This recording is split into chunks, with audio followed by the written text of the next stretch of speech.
thank you ever so much for coming. I'm going to try and speak for say 45 minutes or so. If anybody really wants to interrupt, that is fine, honestly. The thing I'm most worried about is I stop speaking and none of you ask me any questions. So please have a think. I'm going to largely make the case for equality. You could have a more balanced lecture where somebody stands up and says no and somebody says why, but I find I get schizophrenic if I try and do that. So it's just a warning at the start. This is going to be fairly one-sided about why being a bit more equal is, I think, better, particularly when you're one of the most unequal rich countries in the world. And the kind of thing that upsets me about this debate is that when Bill Gates was interviewed about 2 weeks ago in Davos and he was asked about growing inequality in the world, he just turned to the interviewer and said, well, what do you want, North Korea? As if there was no alternative between North Korea and what the United States has become. My worry is that Bill Gates actually doesn't know that there is an alternative. He's a good computer programmer. He's not actually somebody who knows much about social science. But because he's a very rich man, we often take what he says quite seriously. Just a note about words. I think it's interesting to look back at words and various groups and how we think of them. You may not know about these groups, but you can look up the Levellers and the Diggers, all the Quakers when they were in their heyday, socialists like Robert Owen, who I think he had one of the first playgroups in Britain in the meals he had. He wasn't completely nice, but at least he had a playgroup. Chartists, all feminists, or even the hippies from the 1960s, all the trade unions and what they gave people, how they got people rights, how they got the Factory Act so the hours went down, all the Occupy movement. And as you get nearer in time, you begin to go, oh, that's a bit more dodgy, the Occupy movement, they were a bit violent. But as you look back, these are often the kind of groups that we laud for how they improve society. We don't tend to celebrate people being selfish or psychotic or individualistic or greedy. And that's why have we ended up in a world that sees inequality as okay or inevitable, when if we look back at our past and the way we celebrate parts of our past, we don't tend to celebrate people in the past who managed to make us more unequal. Talking of which, this isn't an actual poster. It was one of those sabotage posters before the general election. Many things don't work that well when you become more unequal when you break them up. The United States, I think, spends 16% of its GDP on healthcare. By far the largest amount of money spent on healthcare in the world, the largest proportion, from a very rich country. A lot of that money is public money. Medicare and Medicaid are public spending on healthcare. And what do they get for spending 16% of their annual income on healthcare? They get the lowest life expectancy in the rich world and the highest infant mortality. And I'm going to argue this is because it's a very divided country. A disproportionate amount of that money spent on healthcare in the States is spent on people who are well. It's plastic surgery. It's operations that you don't need but you've got the money for it. And the least money is spent on the people who are most ill, and that's what happens in a very unequal society. We get the NHS very cheaply. It's a cheaper way of providing healthcare even than much of what occurs in the rest of mainland Europe. It might not be brilliant, but it's actually relatively cheap compared to private systems.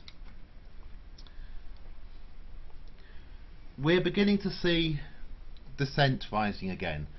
This is my favourite dissent picture. I don't know if that poor man's out of his job now, isn't he? The rather large head of RBS. That's him shown in proportion to his salary. So if you expand his body to make it in proportion to his annual salary, that was the man working on our behalf, because we now own that bank, to keep it running.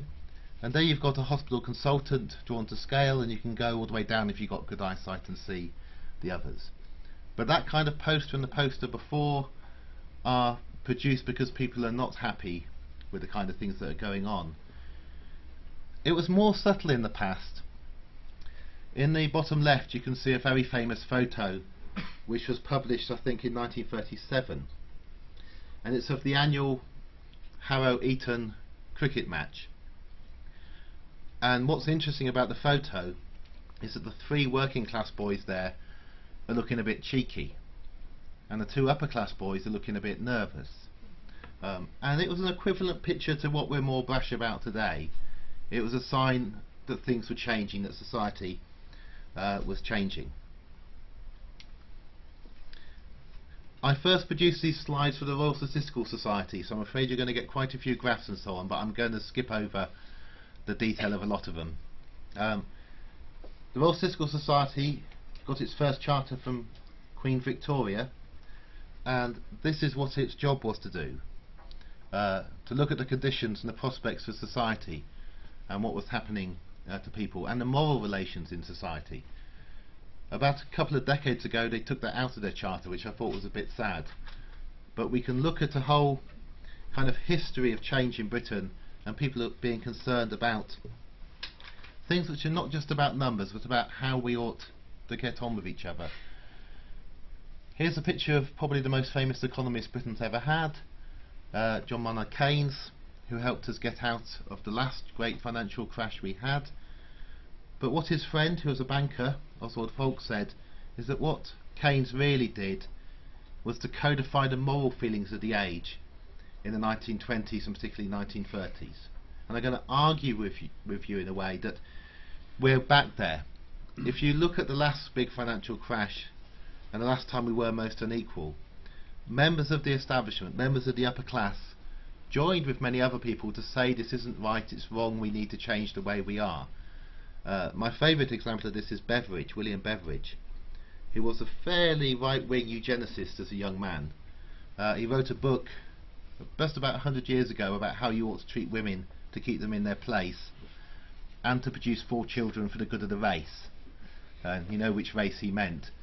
By the late 1930s, William Beveridge had had his views changed enough that he helped create the welfare state. So we've had a change before in attitudes from when the rich and the elite really just thought they were the best and everybody else should do what they say, to them actually seeing that there were problems. They were helped in a way with things like the Russian Revolution though, because that kind of scared people at the top. And if you like, one problem today is we don't have that kind of scare anymore. People at the top really think that there is absolutely no alternative to what we're currently doing. There is only one plan A. This is a graph about changing rates of inequality in Britain. It's showing you in the white line the top 1% of the 1%, the richest 1 in 10,000 people in Britain, and how much more they got a year on average in income than the average person. 100 years ago they received about 400 times as much money than the average person from rent from their lands and from interest, say, on their shares. It wasn't from the amount they were being paid so much. And that was the era of Downton Abbey and the era of the big country houses and the era of servants. But you can see it coming down and coming down, and it came down in the 1920s and it came down in the 1930s. Half of the reduction we saw in inequality in the past happened before the Second World War. And there's another myth in Britain that says it takes a war to change the society, but half of our change actually occurred before that Second World War. So the aristocracy had to give their house to the National Trust, no longer had any servants and so on. We had this change in Britain, and it was a very long change all the way through to the 1970s when we became much more equal. By around about 1978, the best off 1% of people in the country, say people who are working in banking, earned on average just 6 times more than the average worker, and after they paid their tax they only earned 4 times more. So in today's money that means a banker earning £100,000 a year and an average skilled worker getting, say, £25,000 a year, rather than the 2,000 bankers we currently have who are earning over £1 million a year. And if you think, I know I'm supposed to talk about equality and we'll get on to it, but you need to get a bit angry first. People often complain about moaning about the bankers. We have over 2,000 bankers who are paid over £1 million a year. The next highest number of bankers who are highly paid in Europe is found in Germany, and they have 197 of them, and Germany still manages to operate. Or You can look at Switzerland, and Switzerland is famous for having bankers. It's a financial centre. They pay their bankers on average half as much as we pay our bankers. Our bankers just don't like you to know that. And they have a whole series of rules and controls that allow them to do that.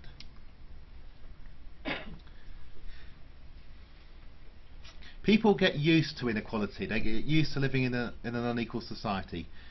This quote comes from George Orwell when he turned up in Barcelona during the Spanish Civil War. And George went to Eton, fairly nice bloke in general. He was sent out to Burma, which didn't do him much good. But he got a shock in Barcelona because the revolution was occurring in Barcelona, and the shock was that the person serving him coffee looked him in the eye. And it was a shock because people hadn't looked him in the eye before when they were serving him. There'll be things about this society now that you are completely used to. You're used to celebrities having millions. You're used to having to turn the thermostat down. You're used to worrying about debt and so on. That in a different society would be seen as strange, but we're just conditioned to be used to it. And tipping's interesting. We think of tipping as normal. I don't know, tipping about 10 or 15%. If you look at the States, you need to tip about 20-25%. If you go to Greece still, you don't tip. If you go to Japan, you do not tip. If you go to other countries in between, you may give a tip, but it's smaller. The more equal country you go to in the rich world, the smaller the tips are, because you don't rely on tips if you're a waiter. I'm just trying to give you an example of the kind of things that we've come to accept, that you've only got to go to other parts of the world, let alone look at the past, to see that they're not normal. Too many words here, but the key thing is to watch how the biggest increase in jobs for young people in Britain recently has been waiting on tables, particularly in London, but the average wages of people working on tables has gone down. Once you exclude young people under 25, the biggest increase in jobs 2 years ago in Britain, 1 in all 4 new jobs in Britain was working as an estate agent. Last year, 1 in 3 of all new jobs in Britain was working as an estate agent. Working as an estate agent means putting on a suit and showing people around houses every half an hour and trying to pretend you're interested. It's not, I'm being a bit mean, but that huge boom is about a housing bubble. That graph I showed you before but turned upside down. So now we've put the aristocracy on the bottom, the white line, and we're looking at the total share of income, and the red line is the best off 1 in 10 people in the country. And way back 100 years ago, the best off 1 in 10 got about half of all income. So everybody else is left with half to share out amongst themselves, fairly unequally. And again, you can see that reduction in inequality. It might not look big, but once the best off 10th have got down to just taking 3 times, or a bit less than 3 times average income, you've got a lot more to share out amongst everybody else. It changes the nature of other people's lives. And then you can see from the late 70s onwards, and it really makes very little difference which government's in power. Everything switched in the late 70s, inequality has tended to risen. The last bit is very interesting. We've had a little dip, and then that little dip got reversed. It's not on my graph. But the most recent change is that the 1% have carried on getting richer, of which one of the key groups are landlords. 2% of people are landlords. The best half of all landlords have made an absolute fortune in the last 5 years. They've increased their wealth by, I think it's over 250 billion in just 5 years. It came out in the Financial Times on January the 18th. But the top 1% are getting richer again. It's not just the bankers, it's landlords and a few other groups. In case any of you are worrying about whether you're in the top 1%, if you've got a household income, you and your partner, of 160,000 a year, and you've got no kids, you're in the 1%. If you've got some kids, you need a bit more than 160,000. If you're on your own, 100k will do. But that's what the 1% is. Or it isn't. That's what you need to get into the 1%. But within the 1% there is more inequality than there is in the other 99% of society. So people on London in households of 160,000 a year feel poor. They really do feel poor, because 160,000 a year will get you a mortgage, I don't know, 400,000. That'll let you buy a house in Barking and Dagenham with 3 beds, maybe 4.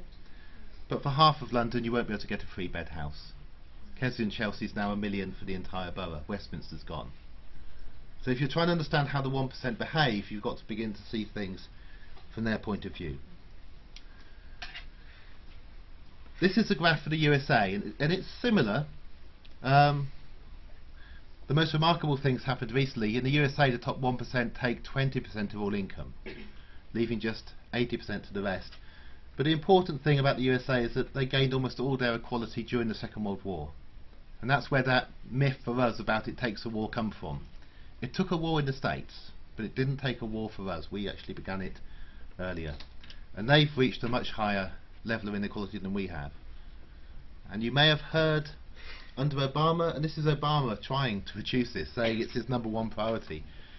Under Obama, the vast majority of any increases in income that occurred since he's been president have gone to the 1%. He's finally put taxes up. This is a similar one of these graphs. I warned you there are going to be quite a few graphs.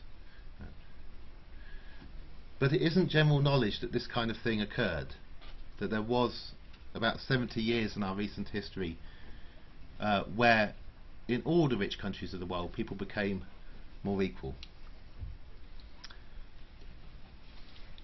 And you got these kind of things. This was a cartoon that appeared in the Daily Mail in 1942, celebrating the introduction of social security and welfare benefits. That's how different the world was by that time. Everything about your society changes in a period where you're more equal. When you have growing income inequality, and we've had growing income inequality since the late 1970s, with a lag of about 10 or 20 years, you begin to get growing wealth inequality. Because people at the bottom, with incomes that are low or falling, are not going to save any money. People at the top, with incomes that are rising, can't spend it all. Or if they do manage to buy that house in Kensington and Chelsea, you can guess where the biggest house inflation's been in the country. It's Kensington and Chelsea. So their money, their savings have made more money. So we now have spiralling wealth inequality going on. And this is causing a housing crisis. 1 in 4 children in Britain are now living in private rented houses with a private landlord in charge. That's shot up in the last 5 or 6 years. Many people consider they're only going to be able to rent. Many people who get a mortgage fail to be paid a mortgage. They take out another mortgage, don't actually get the house. And underlying these reasons are the income inequality and the wealth inequality that's rising. There's your figures. I exaggerated. It's 5 billion short of 250 billion for the landlords. I think this is the major news story of this year. This is a time of growing austerity where the country is getting poorer. But one group, and they did it simply by buying houses. You get the rent from the tenants, you charge more rent than you actually need, you save up the money, you buy another house, another house, another house. So there's many areas of the south, and they'll be in the posher parts of Birmingham, where landlords are outbidding people trying to buy houses, and then making money out of more and more people who they're charging rent so they can buy another property and another property. We're heading back in time towards the time of my granddad's youth, when 90% of people lived in private rented housing. I don't think this is a great conspiracy. You can question me later about it, but I really don't think the landlords all got together in 2008 and 2009 with the government and said let's do this, and they have curtailed various government schemes that have helped them do it. But the speed of change. The second thing is average mortgage holders getting poorer. Part of that is house prices going down in many parts of the country, where landlords don't want to buy houses. The other part of that is people taking out bigger and bigger loans because they can't save up money on deposits. This just gives you a flavour of the slides I'm going to go through very quickly now, because I really do want to finish on time. So I'm going to show you some of these things. So when I get onto dukes and cabbages and kings, at least you know I'm heading towards the end. So it won't happen. Different countries. This is a complicated measure of inequality called the Gini coefficient. This is a simple measure, which is just how much do the top 1% get. There's the USA, made big because it's got a lot of people. Here we are next to the USA. Here are the normal countries, and here are the Scandinavian ones that are a bit abnormal. You tend to think of your country as normal, but we're not normal. We are the weird country in Western Europe. We have half the credit card debt of Western Europe, just in this country. We have more people in prison per head than anywhere else in Western Europe. We are like the USA, which of course has more people in prison per head than anywhere else in the world. For a few years Rwanda beat it, after they put all the war criminals in prison in Rwanda, but that stopped. We are strange. That's what I'm trying to say, and we should do something about our strangeness. They're also strange down here, has to be said. Okay, life expectancy. I'm missing Japan from this one, but this is showing you the kind of rough relationship between life expectancy and income inequality. And there are many reasons for this. One of my favourite ones is that in unequal countries it's quite hard to get doctors to live and work in poor areas, because doctors tend to come from posh backgrounds. But there's a problem. If doctors do anything of any use whatsoever, you really do need them to be in areas where people are most likely to be ill. In a much more equal country and in the more equal cities, it's easy to spread your doctors and your other healthcare people out. But there are other things other than that. Giving more money to people who have less money has a much more beneficial effect in many ways. It means they can buy some food they really need. Give me some more money and you can see the effect on me. You don't need to give me more money, it's not going to make me healthier. And the last one of these graphs, this comes from the work of Richard Wilkinson and Kate Pickett. Here we've got inequality going up, so there's the USA, and this is the best data from the WHO on the proportion of people suffering from a mental illness in society, usually anxiety or depression. And again you can see that kind of relationship is there, because it stresses you. You should be anxious or depressed in an unequal society, particularly one that's becoming more unequal, because no matter where you are, the people above you are zooming away from you, and the people below you are also zooming away. So if you fail, if you drop down, what you're looking at is looking increasingly unpalatable to you in a society that's pulling apart. In a society where the income differences are much more narrow, say Norway, you don't have to worry so much if you're not so much of a success, because the financial implications won't be so bad. You don't have to worry about the rich because they don't actually have that much, they're not buying all the land so you can't live anywhere. You don't have to worry about what your kids are going to do. Your child who doesn't do too well at school will still have a good life, which is the difference from England. Prozac. This is areas that like to take Prozac will take it more in the South Welsh valleys, but basically outside of London. And here, this one got nearer to me. This is estates on which inheritance tax is paid. The areas which are grey, which I think include Hull is the largest, are where in a year nobody who died paid inheritance tax because they didn't have enough money to pay it. But this is the richest part of the country. And the two maps kind of mirror each other in a way. 1 in 10 people in Scotland are now taking antidepressants on the NHS at any one time. Iceland managed to beat Scotland in the years just after the financial crash in Iceland, but it took the idea that your country was becoming entirely bankrupt to get the Icelanders in a worse situation than the Scots were in. And the country which takes more antidepressants than Scotland or than Iceland is the USA. Different countries have done different things. Here's our 1%, the little black dots. Had a lot of money, we became more equal, then we became more unequal. And this is France. All these countries do this, but when they had a decision in the 1970s, they went this way, and they controlled their 1%, largely. They complain endlessly about this going on, the slight increase, but it's very different. It's not easy becoming more equal. The easiest way to become more equal is to lose a war, and lose a war quite devastatingly, because what an invading force does when it comes into your country after you've lost a war is it destroys the elite so that they can't take over again. The best example of this in world history is the Americans. Japan used to be a very unequal aristocratic country that became a fascist country.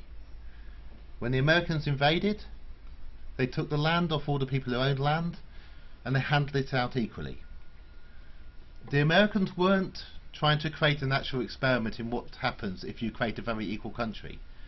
The Americans were extremely scared that there was going to be a revolution in Japan because of what had happened to Japanese society.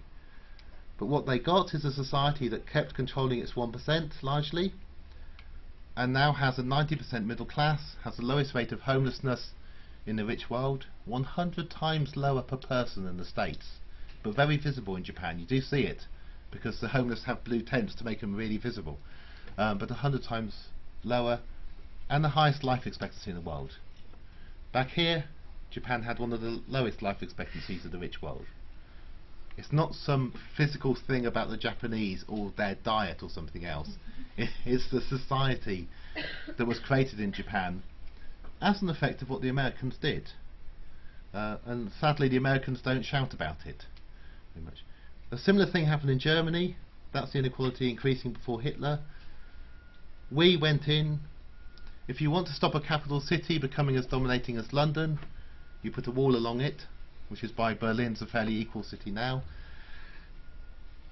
We had martial aid money to Germany, but we also deprived it of monies, and so now there's no dominant city in Germany, and that's the inequality trend in Germany. Lowest rate of unemployment in Europe at the moment, most successful economy. Here's the Dukes, in case you're wondering.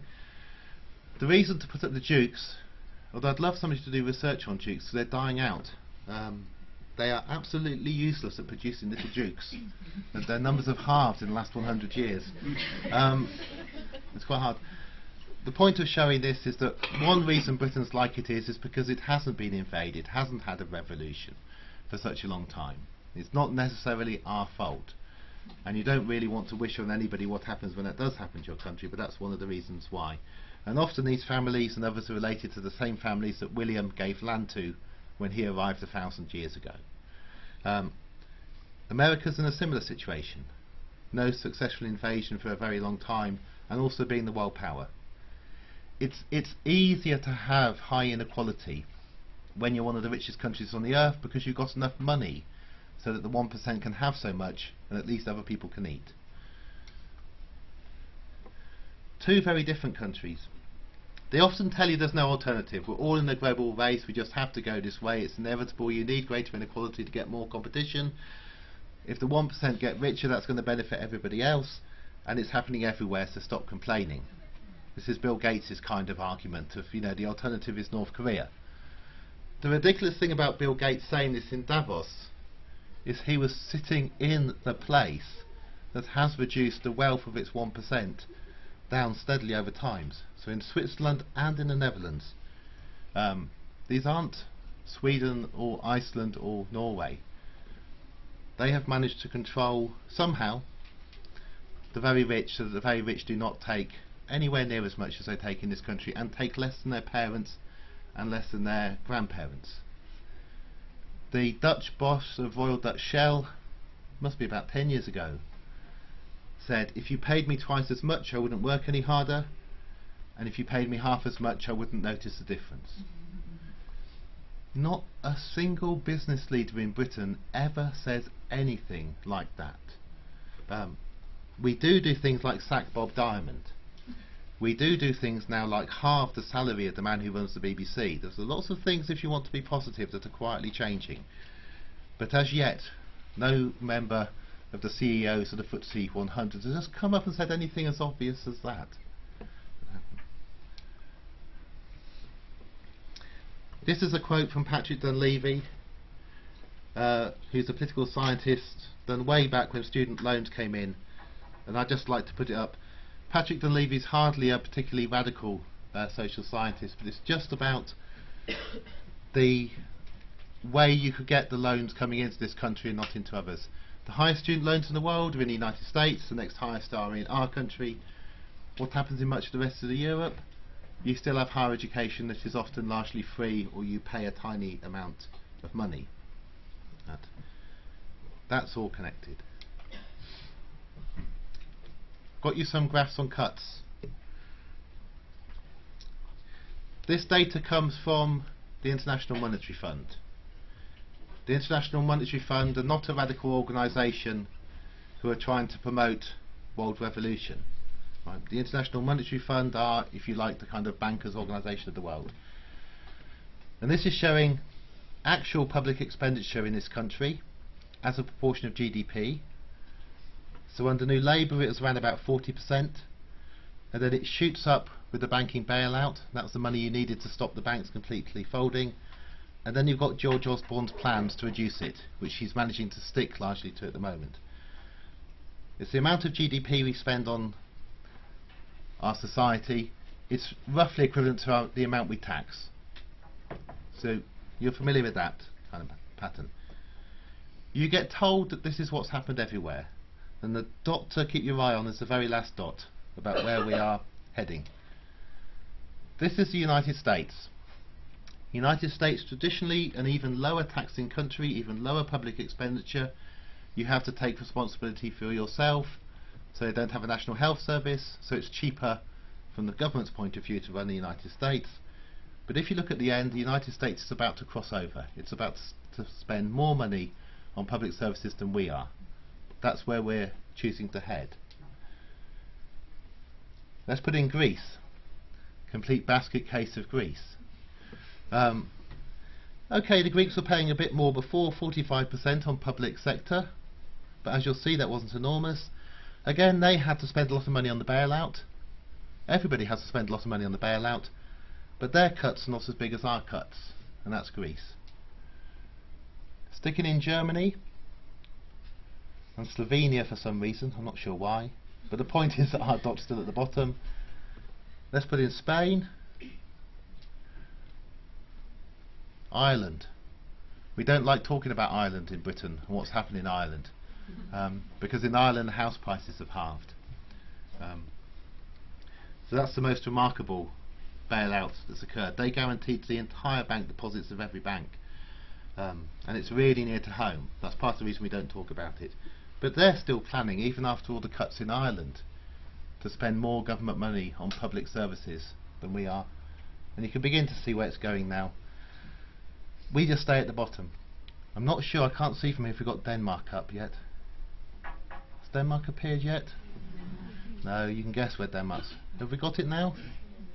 No, slow, loads more countries. Finally! Finally, there they are. Now, look at that range. Okay? Some countries spending 55% of their GDP, essentially taxing at around that kind of rate. Other countries, Ireland had the lowest taxes to kind of get Amazon and other people to come and base themselves there. There's a really wide variety. You don't all have to do the same thing, and they're all not coming out of this the same way.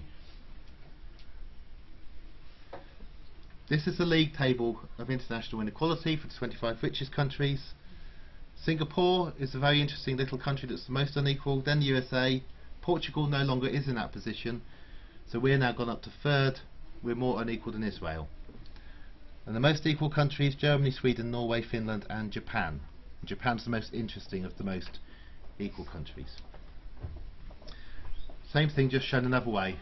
I've got to zoom through, or I will not end on time for you. But essentially, this is how much more money the best off 10% get than the worst off 10%. The effect is, to visualise it, when you see somebody cleaning a train in Japan, the cleaner on the train is getting paid twice as much as somebody cleaning a train in Britain. The result, I think it's fairly direct, is that they clean trains really well and really quickly in Japan and take pride in being a cleaner of a train, because you need clean trains, whereas I'm not sure how many people take pride in being a cleaner of a train in the UK. I haven't said anything about poor countries yet. This is the only data we had on poor countries, and it lines up far too well, but just to give you an idea you still get this relationship in poor countries between life expectancy and inequality. And this one here is an environmental graph, because more equal countries, people waste less because they buy less. Even though they've got the money, they don't feel the need to buy things they don't need so much because other people aren't buying it. One way in which we estimate waste is by looking at how much is thrown away, and the USA throws away far more than Japan. There is a lot of variability, has to be said, in this. Right, finally, and you did want more on equality, and I'm going to give you things that are good about equality to end on. There's a great history of equality being seen as good. I argue in that little book that you can look at world religions, and in many ways most world religions began at a time or in a place of inequality, and were began partly in resistance to that inequality, to what was going on, to saying that people were worth something, that everybody had the intrinsic right and so on. I claim at the bottom that I think Marxism is a religion of the SWP as well, which they get a bit annoyed about, but this is a very long run thing. Human beings have constantly fought for equality, often won it, and then very often also lost it again. You have to fight for it and win it again. There's a myth that people are more entrepreneurial and creative in unequal countries, and it appears to be a myth when you try to actually measure these things. My favourite example is how Leonardo da Vinci, who was the son of a peasant girl, was sponsored by a rich man, but the arguments about Leonardo was he was treated as an equal. It's no good just being sponsored if they don't also treat you equally. In this country, what's your chance of becoming a successful artist? Well, unless your parents can afford to pay for your flat in London so you can be in the right place to do that, you really haven't got much chance. Some better evidence comes from scientific papers. The highest proportion of scientific papers produced per head are in Sweden and Finland. The highest proportion of patents taken out per head on inventions is not the USA, it's Japan. But the nicest evidence comes, I think I've got it here, from Italian football leagues. Football leagues are really interesting because you have the salaries of the players is public, so they know each other's salaries. And two economists, one based in Harvard I think, in a business school, managed to look at the results in one season's play in the Italian football league, and found that those teams who had a star player who was paid much more than the other players did worse on average than those teams that had players who were paid more equally. And the effects of having a single star player, people weren't passing to each other as much. They may not have known it, but they just weren't. The effects in their regression model were the same as playing away from home every match, of having that inequality. And there are lots and lots of studies now of this. Things go wrong in the structure of your society when you become more unequal. It becomes more violent and more dangerous. We've now had research that shows that over 100 years the number of riots and major unrests you get goes up. It just isn't a happy place to live in. So you end up with walled estates and people being afraid, and people driving around in cars because they don't want to go on the pavements because they're worried about who they're next to and who they're near.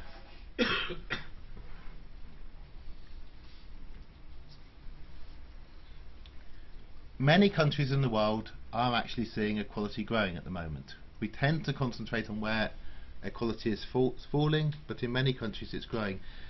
And it's also growing worldwide, and although I've been very late in saying it, we're going through one of the world's most amazing transformations in equality at the moment, which is the changing position of women from being subhuman 100 years ago to becoming halfway towards being seen as equals. If you want to see a transformation in the world, the changing political position of women, I think, is the biggest transformation that's going on, and has all kinds of effects, including, this is now 2 years ago because I made these slides a year ago, the biggest ever drop in infant mortality occurring in 1 year in the world.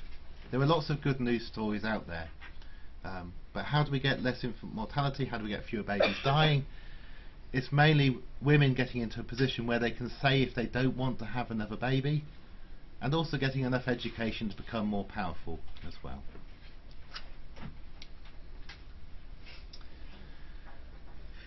if you remember that curve of we were very unequal, we became more equal, and then we became very unequal again, it very closely matches that period when we had full employment, from the 1940s through until the late 1970s. We didn't have full employment because we were actually spending more on our wage bill. All that happened, this is putting it fairly crudely, is that the top 10% of society, as their incomes went up and up, took the wages that used to be paid to people at the bottom of society who used to be in a job. So the wage bill carries on being just as much. If you're paying the top 1% enormous salaries, if you're paying those bankers £1 million a year, you have to have fewer cashiers in your bank, paid less. So they get ATMs, and they're shutting down branches again. If you want full employment, if you don't want 1 million young people unemployed, the source of the money is there, it's simply in the salaries of the people at the top. If you slowly reduce the inequalities, which we did in the 1920s and 1930s, people at the top stop asking for more money. A great way to stop them asking for more money is to have very high taxes. There's no point asking because you're not going to get the money even if you get the salary. And when your firm makes more money, you can hire more people. If when your firm makes more money you've got to give more money to the people at the top, you don't have enough money left to hire more people. Or a much more simple thing. There's loads of everyday practices. I like to think that the people who left didn't leave because I was too boring, but because they might have had to got to somewhere for 3:10 this afternoon. And quite a few of you will have somebody who is going somewhere at 3:10 this afternoon because you can't go to there at 3:10 this afternoon. There is an army of people who take children to school in the morning, almost all female, and who go and pick up children from school in the afternoon. One reason they do it is they're very afraid of cars. That's the major threat. But also, more and more children are no longer going to the nearest school. Because in a more unequal society, and this city is very good for that, if you think about the schooling in this city, how many kids are crisscrossing to go to different schools, you end up with longer and longer school commutes. It's more dangerous, so you don't let a 10-year-old, then you don't let an 11-year-old, and I bet you there's places where they don't even let 12-year-olds go to school on their own. And we don't think of the school run as a form of imprisonment. But if you go to Japan, the kids go on their own to school. They go in little crocodiles, and they often have men, because it's still a fairly sexist society, but men with lollipops letting them over the road, because the man with the lollipop is paid enough money to live as a wage, as a breadwinner, because they value the lives of children on roads. This may seem strange to you. Just one more on roads to give you, but just to show you the difference. In parts of Switzerland, not all of Switzerland, if a child wants to cross the road, child stands up to the edge of the road, car comes, if you see a child at the edge of the road, you stop. Nothing happens. You stop in the car, child stands there. You wait until another car comes and stops, and then the child walks across the road. Right? What an economically inefficient idea when these people could be going on and doing business. I'm just trying to give you an idea of how things are different in countries that are more different. You have to control the 1%. There's always going to be a small number of people who are greedy. Some of the 1% may have become it by accident, but quite a lot of people in the 1% are unusually greedy, maybe even clinically unusually greedy, which is why, and there's lovely stuff coming out at the moment on seeing it as a mental illness, which is going to be very controversial. But I don't think it's up to people saying the 1% should just behave better themselves. If a society fails to control their 1%, it's almost your own fault anyway. I won't say much about violence, but violence levels are falling in general if you want to get an idea of things to be happy about. And we need to celebrate the positives of greater equality. There is a difficulty about can you become more equal, and people often think when somebody like me talks like this, I'm talking about creating a society where everybody gets paid the same. So I should make it clear, as far as I'm concerned for this country, I just like us to become like the Netherlands, which is the middle country in the OECD for equality.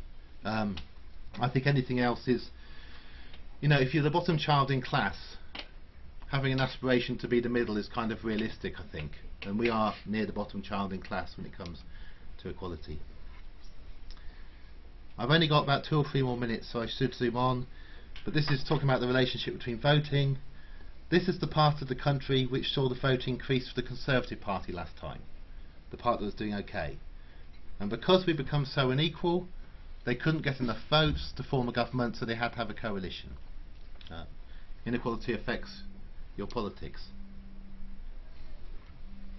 And the very last thing to say, this is my final slide, is that the Institute for Fiscal Studies have recently released research showing that since the crash, since 2008, because in that top 10%, the take-home pay or incomes of 9 out of 10 people have actually come down, and the 1% have only moved away.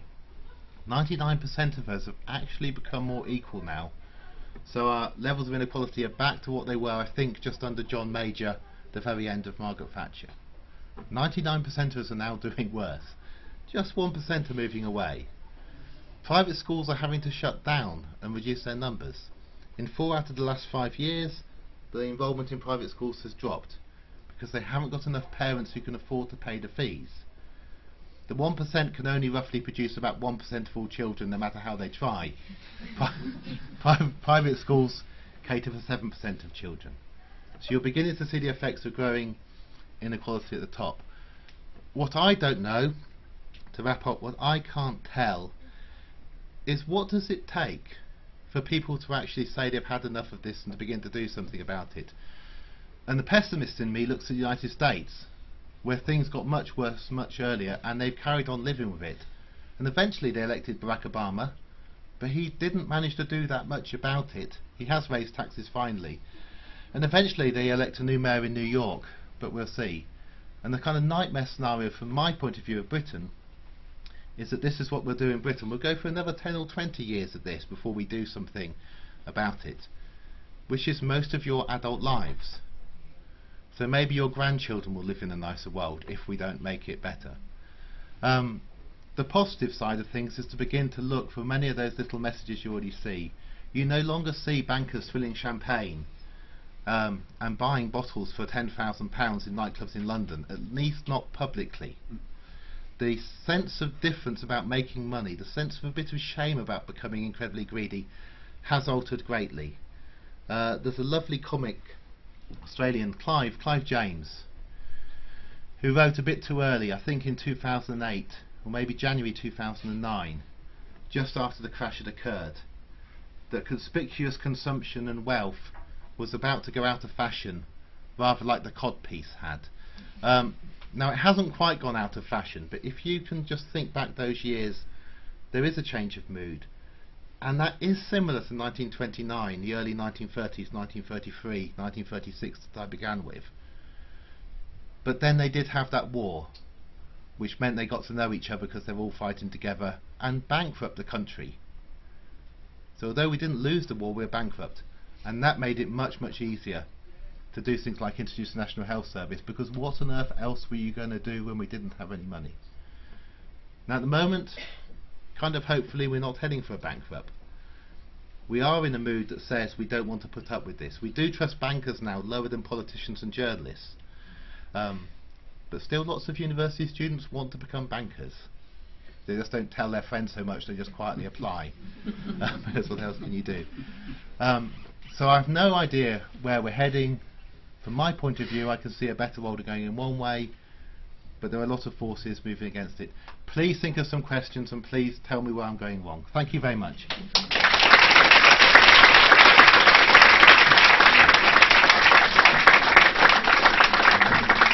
Thank you very much. We've got about 10 minutes or so if there are any questions. So, hands, and just anybody want to ask the first question? Kai. Thanks for that. I guess my question is there room to be optimistic? Because it doesn't seem like the political class, left, so-called left and right, really want to address this. It seems like we're kind of going for more cuts, more austerity, and it doesn't seem to be being addressed. So is there room to be optimistic, or is it pessimistic? I think you need a mixture of the two. If you don't have any optimism, you wouldn't bother. But if you weren't pessimistic or angry, you also wouldn't bother. So essentially you need to think you're not going to get there, but you need to have some optimism. The best example I can give you for this is I did a talk in Oslo, and I made a mistake of beginning my talk by saying, congratulations, you have the lowest child poverty rate in the world. And 3 people shouted, it's too high, in perfect English, which is why they have the lowest child poverty, because they're angry. Currently the Conservative Party wants to bring the top tax rate down to 40, Liberals want to keep it at 45, and Labour want it at 50. So that's the difference between them, it's 5% each. But the parties were in a way similar before, and they all moved together. There was a period in the 50s when the Conservative and Labour parties vied to see who could build more council houses each year. So I wouldn't worry too much about the differences between the parties. It's what can be done to move all the parties in a particular direction, and that's when you get real change. None of the parties are now anti-gay, for instance. You know, big social changes that occur to all of them, but the differences between them are pretty minuscule. Okay, thank you. Next. Come on, we know your names. Yes. Mark. I mean, obviously, your message is about informing people of reality of inequality, but where do you feel we need to make that a reality, to challenge that? Is that through social movements? I mean, do you have any views on that? I've got a bland answer which says almost doing anything is better than doing nothing. And it's not just little things like writing letters. Having arguments with your relatives at Christmas has a effect. The favourite argument I heard of mine was a top banker's son. He was on the board of a bank, and his son stopped talking to him at Christmas because he saw him as part of the problem. And you know, you've achieved all this in your life, you have the suit and everything else, but your grown-up son stops talking to you. And I only know about this because he started holding meetings of people in London on this big board table about inequality, because he wanted his son to talk to him next Christmas. And that's okay, we haven't all got bankers as fathers, but we've all got relatives who are a bit bigoted in one way or another, at least more than us, no matter how bigoted we are. Unless any of you are the most bigoted member of your family, in which case you probably don't know it. So those little things matter, bigger things matter. The strongest correlation, but I think I showed you enough graphs, is the change in the top rate of tax. Countries which have kept their top rate of tax high, like Switzerland and so on, the 1% haven't gained more. The 2 countries which have cut the top rate of tax the most in the last 40 years are the UK and the USA. And they peddle this lie that says that, oh, the rich wouldn't work hard. Those bankers wouldn't work hard for us if they couldn't get this money, if we taxed them more, as if they'd done a really good job. So you do need high taxes at the top, not to actually raise any money. There's no need for it to raise money. It helps people at the top not ask for more pay, because even they can begin to work out they're not going to get that much. Steve. Steve. Yeah, I was just interested when you were talking about countries that were more equal, whether you got a sense that there were any structural similarities in terms of like public provisions, healthcare, education, that was sort of symptomatic of that equality, and vice versa as well, in countries that were. Okay. There are some varieties. I mean, the lovely thing about having Japan there is it does then make a big difference between them. But the education system's a classic. But most of OECD countries have hardly any private education. But if you take somewhere like Finland, it's a completely comprehensive system, 99% comprehensive. No league tables, the teachers aren't examined, you take your shoes off when you go into class, somebody's in their socks, which I'm not sure whether that matters, but I think it helps. But everybody being educated together is much more common in more equal countries. Or in Japan, the effects of this equality and becoming the most equal country is even in one of their top private schools. This is a school that's twinned with Eton, where some of the royal family go to, in Tokyo. You come out of that school with an accent which is indistinguishable from the standard Japanese accent. And I know this because I had an interpreter for one of those schools. And people ignored her because she was young and she was female, and had no idea. Now, can you imagine taking somebody from Cheltenham Ladies or from Rodine or one of these other schools and going around to estates in Britain, and your interpreter speaks with a cut glass accent and you're trying to talk to people? I mean, there's all these cultural things as well, and people aren't afraid of mixing. Whereas when you begin to split people up so they don't mix, they begin to go to greater and greater fear of it. So again, just give you one last thing in Japan. I asked my friend in Japan how he chose and where to live in the city, and he said he liked that park. And I said, how much did it cost? He said, no, it's only because I like that park. The house price differences were incredibly similar. Here we spend as much money as we can, either in our rent or our mortgage, not to live in those areas which are dangerous or where the schools aren't so good or so on. And once you start doing that, the schools get worse and the areas get more dangerous, and you have to spend more money and the thing falls apart. And you end up spending these fortunes on housing, which is money either going to landlords or going to the person who's lent you the money to try and buy that house. And these things are kind of ubiquitous. There's so many parts of society. Dave. Yeah, thanks. My question touches on some of those points there. You, in your presentation, referred to the IMF. Yeah. And it's about international or transnational differences. You didn't mention the work of the OECD. No. And what their role might be in policy shifts and policy making, essentially. Yes. And it seems to me that groups like the OECD have quite a dramatic effect, particularly in the theme that you just raised about educational outcomes, Yes. and specifically in relation to graduate skills, etc., Yeah. for economic purpose. I wonder if you've got any So that, comments on that at all. yeah, I mean, the OECD is a kind of think tank based in Paris, which is largely a kind of group of economists, and tended in the past to have fairly right-wing views about things. More competition is better, and so on. They've recently changed their views. They've produced reports on inequality starting to show it's bad, and they held a meeting last month in Paris that a friend of mine went to, who was an economist. But he said what's remarkable about this, and this is about the problem of inequality and the OECD realising that the more equal countries are more productive. The economists there hadn't heard of the major work on inequality because they're economists.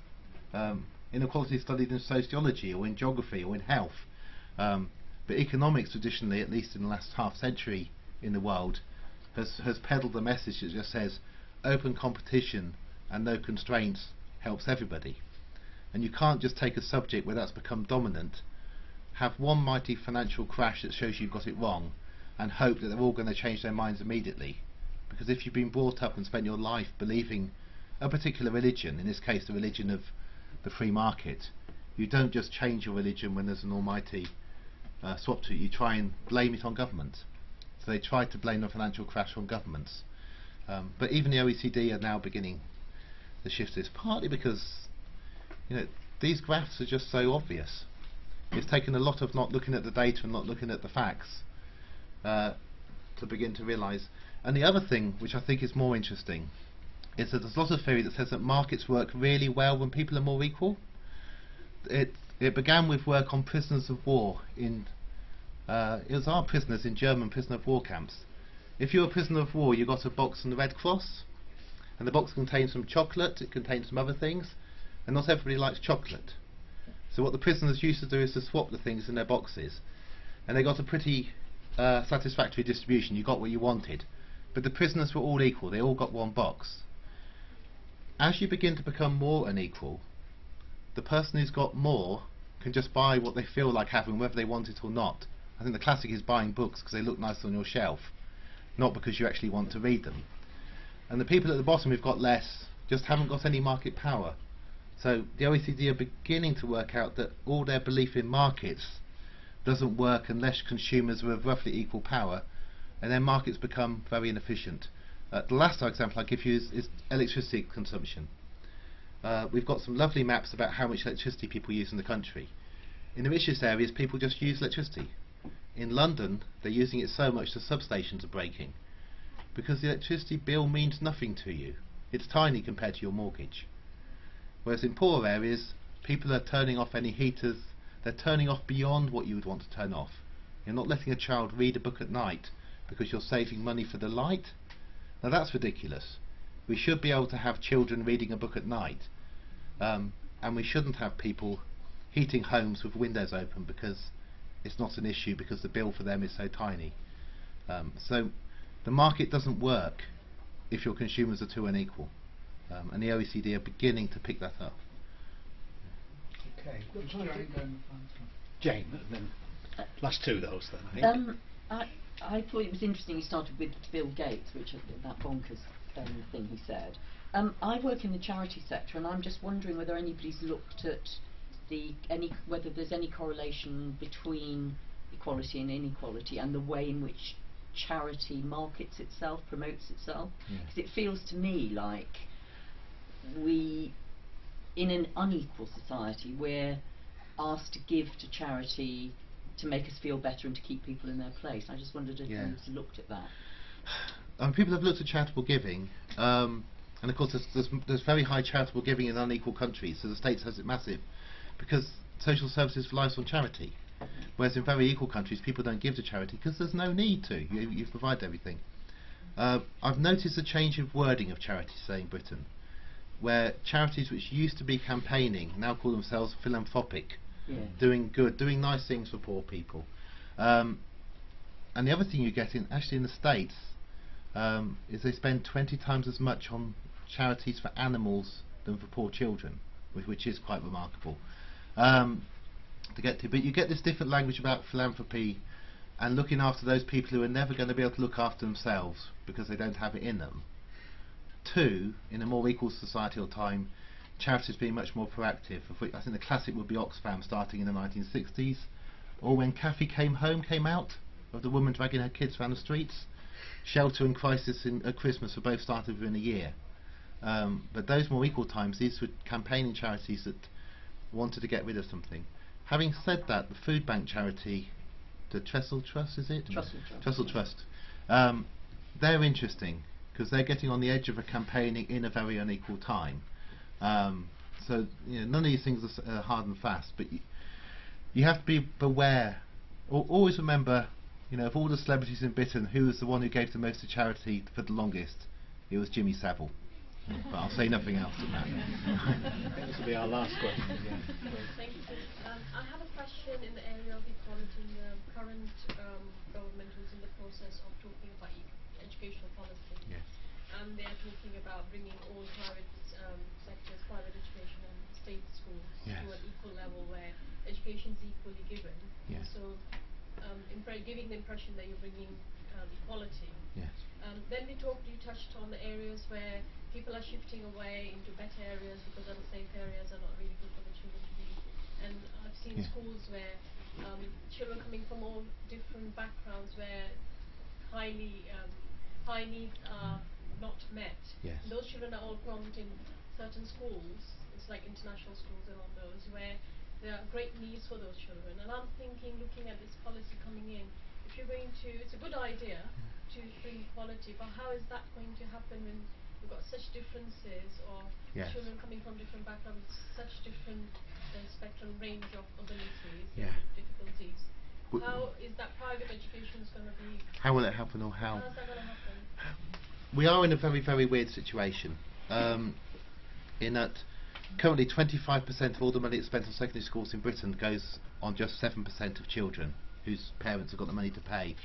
There are several OECD countries where they spend more money on the children who need the most, not that way. I happen to think that Gove is cynical because he's talking about teaching Latin in his schools. When I heard this morning, I thought if he'd been talking about teaching Chinese in all these schools, I'd have taken it more seriously than the idea of teaching Latin. But how we begin to change our education system back into one where there aren't these huge differences between areas is very tricky to do, except that you are getting this point when the top 7% of parents can no longer afford. So we've had some schools that have become academies that were private. That switches it one way. Some of the academy programme I don't think was truly awful, the early academy programme, but what's happening now isn't working. When you look at educational changes in Britain, they tend to have been slow and steady. Even the beginning of comprehensives the first was in the Isle of Wight in 1945, but it wasn't until the 70s that most became. So it'll be a slow change whatever, and one single government won't do it. But the last thing to say about it is, because I'm a geographer looking at this, I don't know why I find it interesting, but I do. If you look at a city and look at its education, many things may change over time, but the actual buildings where education takes place almost always remain the same. It's the same places that it happens in. So here, this place will have had many different names and have been financed very differently over the last 20, 30, 40 years. and the physical buildings and the structure stay the same, is the same places. So it's really, what do you do with those buildings? That's your choice. And my preference is, whatever you do, if it reduces the number of journeys that children are taking in the morning, it's probably working. So I would actually fund schools more, the fewer children they were getting, until parents begin to realise it's really worth going to that school. And I would gradually reduce the funding of the really popular schools per head, until the paranoid middle class suddenly realise, you know, why on earth are they paying an extra £50,000 to be in the catchment area, when every year the school's oversubscribed? You just drop the funding by £100 a child. But that's very much a free market ideology on my part, and I suspect angry parents wouldn't allow it to happen.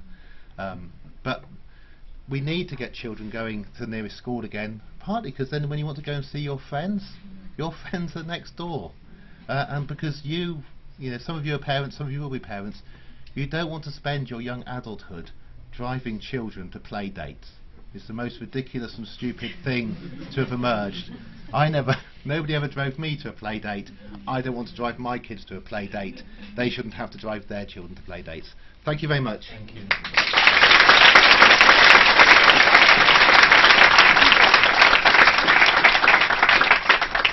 And I don't even know what a play date is.